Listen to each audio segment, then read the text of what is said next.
Pria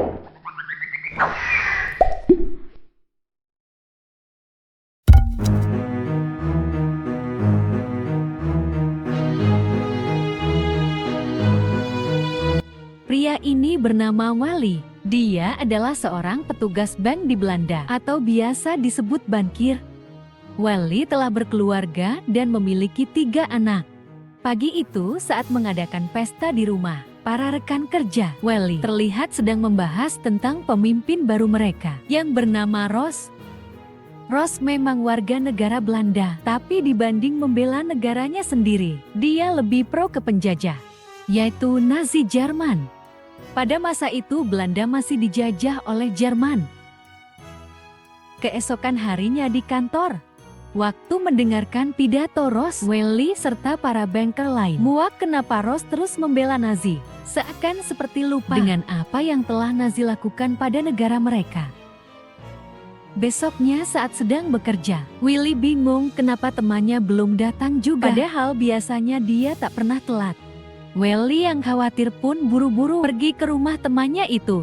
Ketika memeriksa ke dalam, Wally kaget melihat teman, istri dan anaknya telah tewas. Mengenaskan. Satu keluarga itu dihabisi Nazi.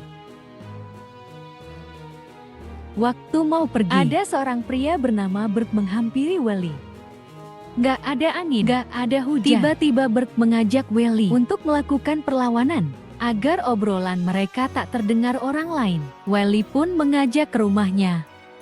Di sana Bert menjelaskan kalau dia adalah mantan tentara angkatan laut. Sebenarnya dari awal Bert sudah mencari tahu informasi tentang Wally.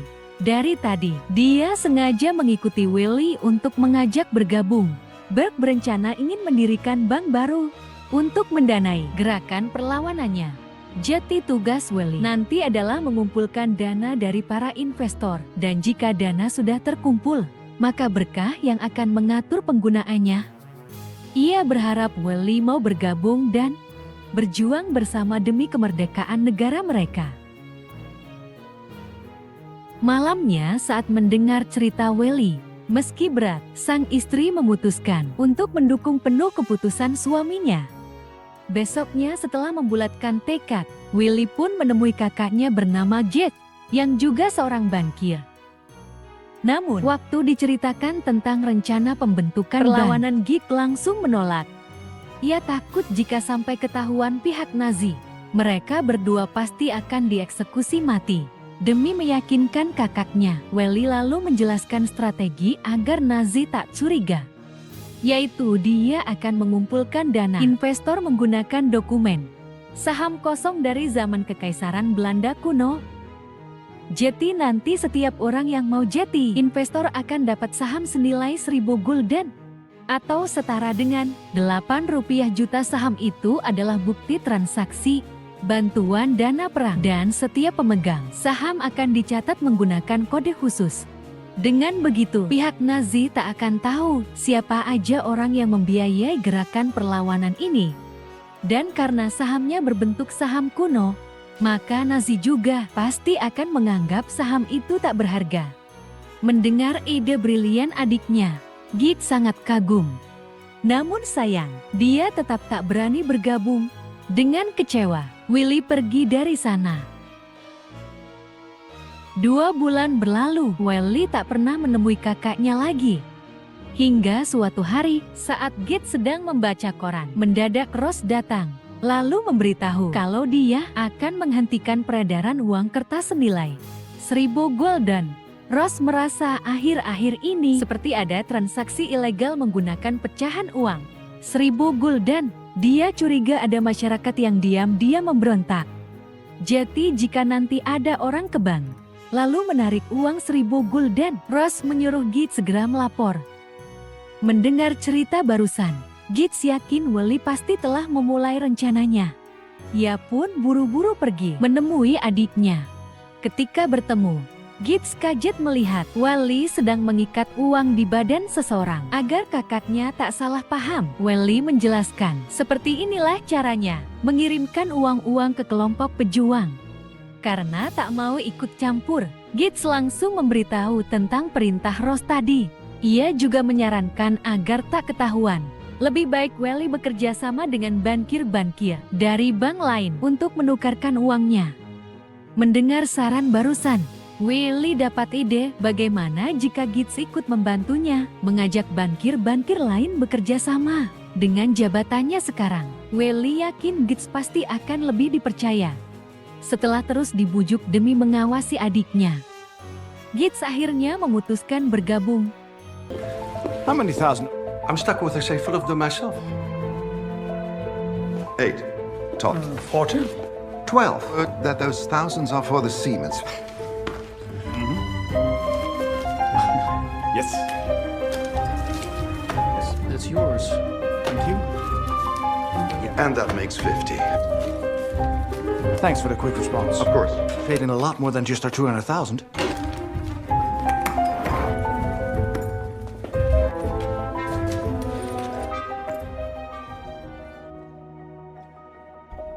Dua minggu kemudian Welly dan Git berhasil mengumpulkan banyak uang dan semua uang itu telah mereka kirimkan ke kelompok pejuang. Totalnya 600.000 golden atau 4 miliar rupiah. Malam hari, Welly dan Gits merayakan keberhasilan mereka di rumah. Saat sedang berdansa, istri Gits bertanya bagaimana jika suatu saat nanti mereka ketahuan. Sambil tertawa, Welly menjawab tak mungkin ketahuan karena dia jauh lebih pintar dari Nazi. Di sisi lain terlihat Ross sedang pergi menemui komandan Nazi di markas pemberontak. Komandan cerita tadi, waktu para pemberontak ditangkap, dia menemukan ada banyak sekali uang dan amunisi senjata. Komandan merasa aneh dari mana para pemberontak dapat dana padahal seluruh perputaran uang di negara ini selalu dipantau. Nazi Ross mengatakan, dia yakin pasti para pemberontak dibiayai oleh bank ilegal. Daripada fokus menangkap satu persatu pemberontak, lebih baik Nazi fokus mencari orang di balik bank ilegal ini. Mendengar ucapan Ross, komandan berkata, ya juga ya. Keesokan harinya, Welly berserta para anggota lain rapat membahas tentang perkembangan bank perjuangan mereka. Selesai rapat, malamnya Welly menemui Gits. Gits di situ bertanya bagaimana jika setelah Belanda merdeka nanti, pemerintah tak mau mengembalikan uang investor. Sambil tersenyum, Welly memberitahu bahwa sebenarnya diam-diam pemerintah Belanda telah mengirimkan surat yang dimasukkan ke dalam kancing baju. Di surat itu, pemerintah membebaskan Welly meminjam dana kemanapun. Sebanyak 30 juta gulden atau 247 miliar rupiah untuk membiayai kelompok pejuang. Pemerintah janji akan mengganti seluruh dana pinjamannya setelah perang berakhir. Melihat surat tersebut, Git senang sekaligus bingung. Kenapa nominalnya terlalu besar?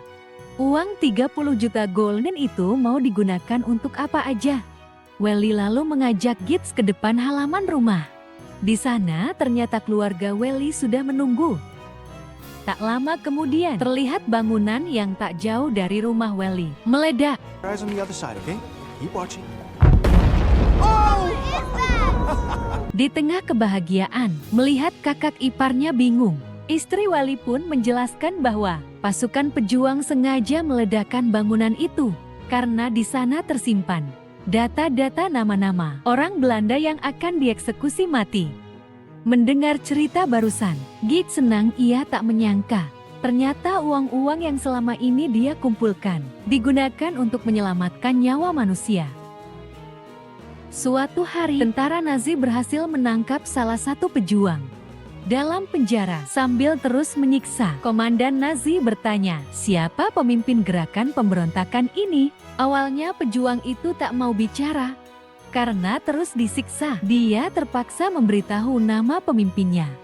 Namun yang disebut adalah nama samaran Welly, yaitu Van Tuyl.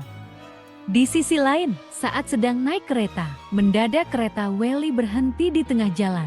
Ternyata ada kereta pengangkut tahanan Nazi melintas di samping keretanya. Mendengar suara teriakan para tahanan, yang kebanyakan wanita dan anak-anak, semua orang sedih, termasuk Welly. Sepulang ke rumah, Welly menceritakan kejadian tadi pada istrinya. Welly benar-benar lelah. Ia berharap penjajahan ini bisa segera berakhir. 2 tahun berlalu, gerakan perlawanan Welly masih terus berlanjut. Siang itu, waktu Welly baru sampai kantor, dia bertemu Ross. Ross bilang 2 tahun lalu, tentara Nazi pernah menangkap anggota pemberontak yang dipimpin oleh seorang bankir bernama Ventul. Ross menyuruh Welly melapor jika tahu informasi tentang orang bernama Ventul. Mendengar itu, Welly mencoba tetap tenang. Sementara di jalanan kota, terlihat seorang wanita bernama Janet sedang berkeliling mengantarkan koran.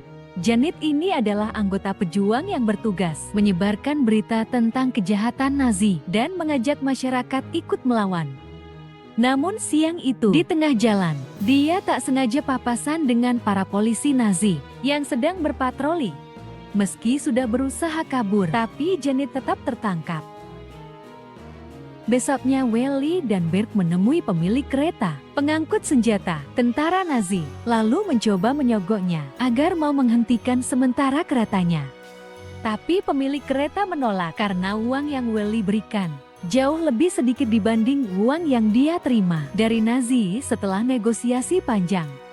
Pemilik kereta akhirnya mau menghentikan keretanya, asalkan Willy membayar 6 juta golden per bulan, atau 40 miliar rupiah. Welly kemudian pergi menemui Gitz di kantor dan menceritakan kesepakatannya tadi. Mendengar cerita Welly, Gitz kaget dari mana mereka bisa dapat uang sebanyak itu untuk membayar si pemilik kereta setiap bulan. Seketika Welly dapat ide, bagaimana kalau mereka membuat surat obligasi atau surat hutang palsu, lalu menukarkannya dengan surat asli untuk membobol bank tempat mereka bekerja. Mendengar ide nekat Welly, karena tak ada pilihan lain, Gitz terpaksa setuju. Esok hari pacar, Janet pergi ke kantor polisi Nazi. Di sana polisi bertanya, apakah pacar Janet juga anggota pemberontak? Pacar Janet menjawab, dia tak tahu apa-apa, tapi dia berjanji akan melakukan apapun, asalkan polisi mau membebaskan Janet. Melihat kesempatan itu, kepala polisi pun memanfaatkannya untuk menangkap pemberontak lain. Besoknya untuk membuat surat obligasi palsu, Willy pergi ke tempat penjual tinta ilegal di suatu bangunan kosong. Tapi pas mau masuk, ada seorang barberman datang dan langsung menarik Welly masuk ke barbershopnya. Tanpa mengatakan sepatah kata pun, sambil gemetar ketakutan, barberman itu mulai mencukur Welly. Awalnya Willy bingung, namun tak lama kemudian dia akhirnya paham. Dari jendela, dia melihat si penjual tinta ilegal ditangkap, lalu ditembak mati oleh polisi Nazi. Welly sangat syok. Seandainya tadi dia masuk ke dalam, mungkin sekarang dia sudah ditembak juga. Sebelum pergi, Welly berterima kasih pada si barberman karena telah menyelamatkannya di jalan. Welly terus memikirkan kejadian tadi. Ia takut bila suatu saat nanti tertangkap, bukan hanya dia, tapi keluarganya pasti juga akan dieksekusi. Setelah mempertimbangkan cukup matang, malamnya Welly memutuskan untuk pergi dari rumah. Meski berat, istri Welly berusaha menerima keputusan suaminya. Agar tak terlacak, Welly pun tinggal di bangunan kosong dekat percetakan.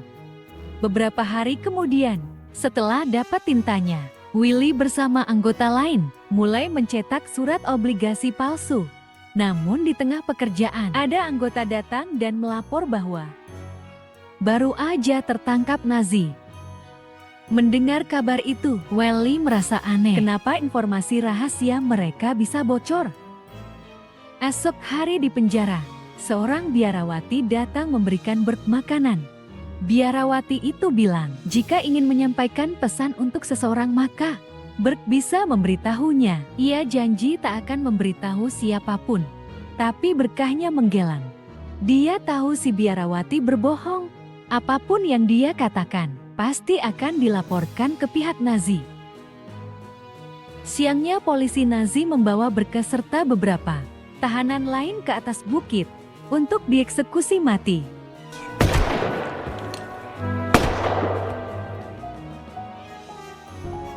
Di sisi lain, saat dapat kabar tentang eksekusi mati Burke, Willy teriak histeris. Ia tak menyangka Burke dieksekusi secepat ini. Gitz yang juga mendengar kabar itu pun meminta Welly berhenti sebelum mereka tertangkap juga. Tapi Welly menolak. Melihat sifat keras kepala adiknya, Gitz kesal lalu pergi dari sana. Sementara itu, salah satu anggota menemui Janet dan memberitahu kalau 3 hari lagi kelompok pejuang akan mengadakan rapat. Dia meminta tolong agar Janet membantu mencarikan tempat yang aman untuk rapat nanti. Malamnya dengan polos, Janet memberitahu pacarnya tentang jadwal rapat tadi. Pacar Janet pun menyarankan agar rapatnya diadakan di kantornya aja.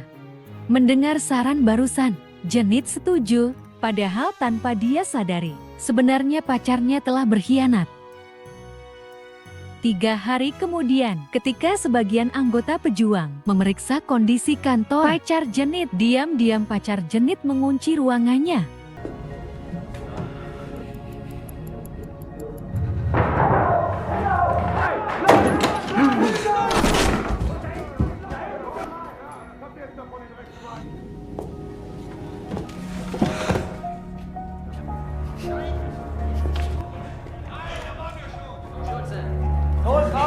Gehen auf, Hauptsache, zack, zack, schneller. Marsch, los!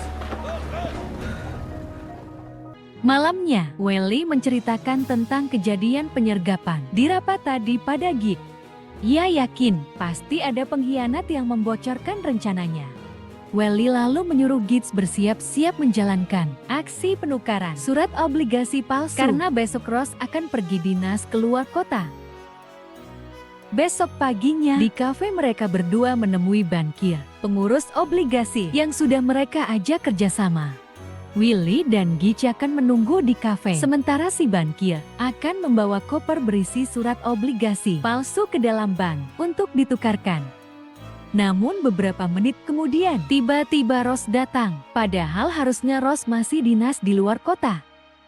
Dengan sigap, Gitz pun masuk menemui Ross untuk mengulur waktu.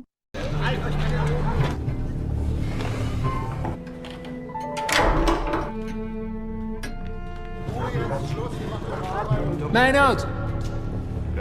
Well,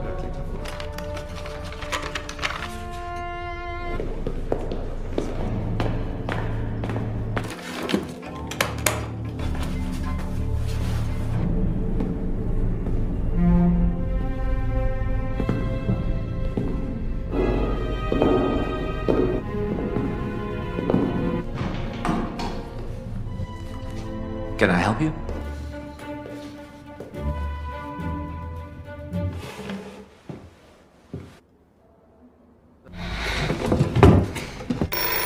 but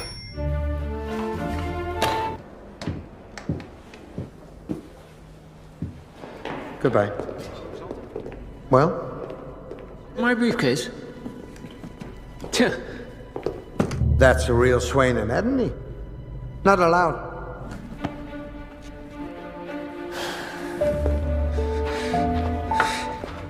keep walking. And? Yes.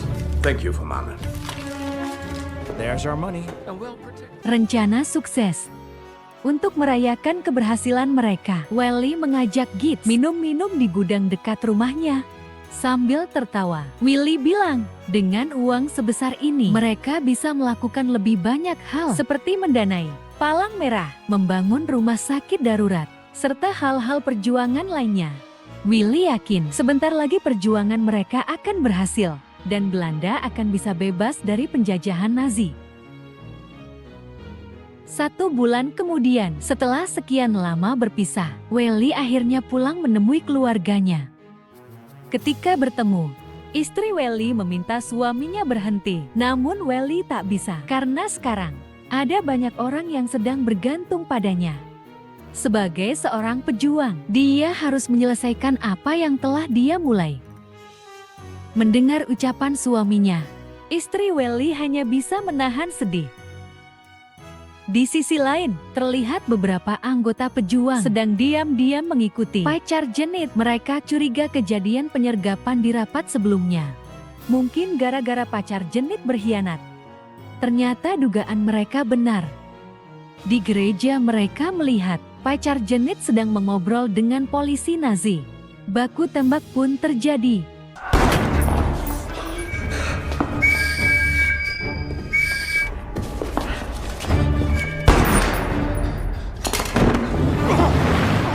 Salah satu pejuang tertangkap. Besoknya kepala polisi menginterogasi pejuang yang tertangkap semalam. Kepala polisi mengancam akan membunuh 30 anggota pemberontak lain jika dia tak mau bicara. Karena tak punya pilihan lain, pejuang itu pun terpaksa memberitahu lokasi rapat selanjutnya. 3 hari kemudian, sesuai informasi para polisi, Nazi mengepung lokasi rapat.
Siangnya Gitz menemui istri Welly, lalu mengabarkan kalau adiknya telah tertangkap.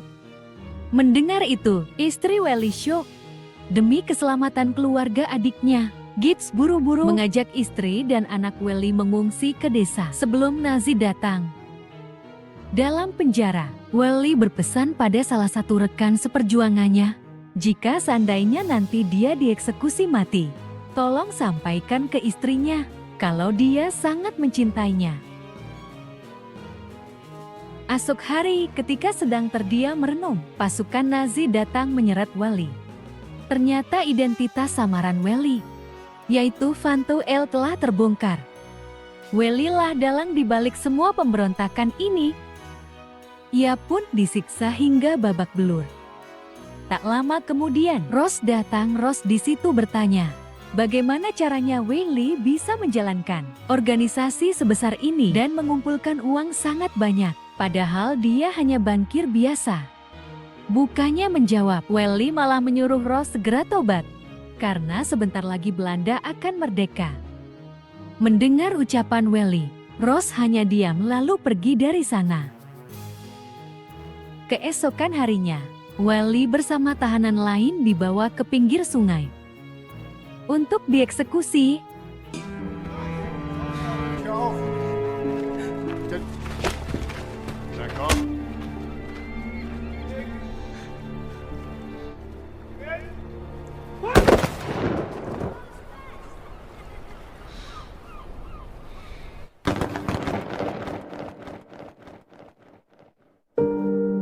Welly meninggal dunia.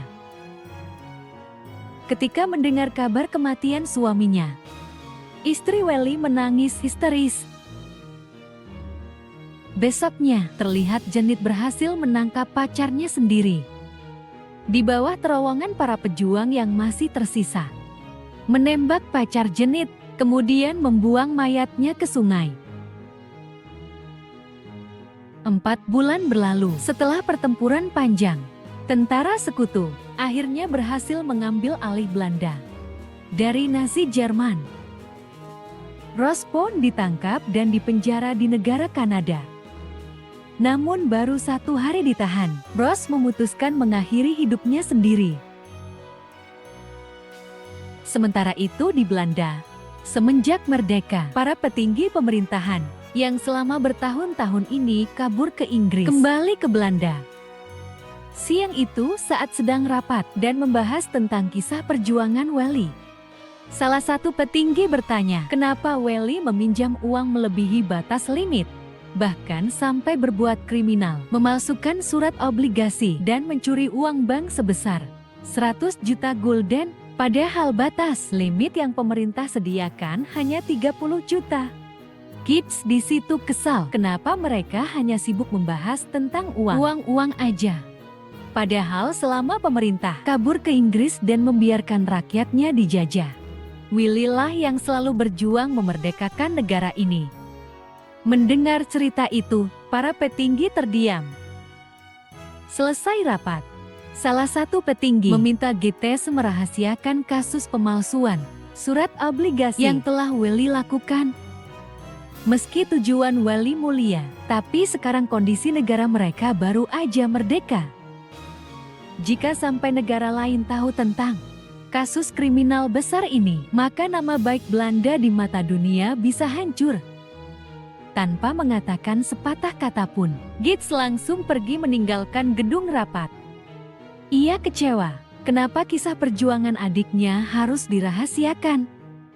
Namun ketika Gibbs melihat ekspresi wajah orang-orang yang sekarang terlihat bahagia bisa hidup merdeka, rasa kesal di hatinya seakan hilang. Gibbs yakin bila adiknya melihat semua ini, dia pasti akan ikut bahagia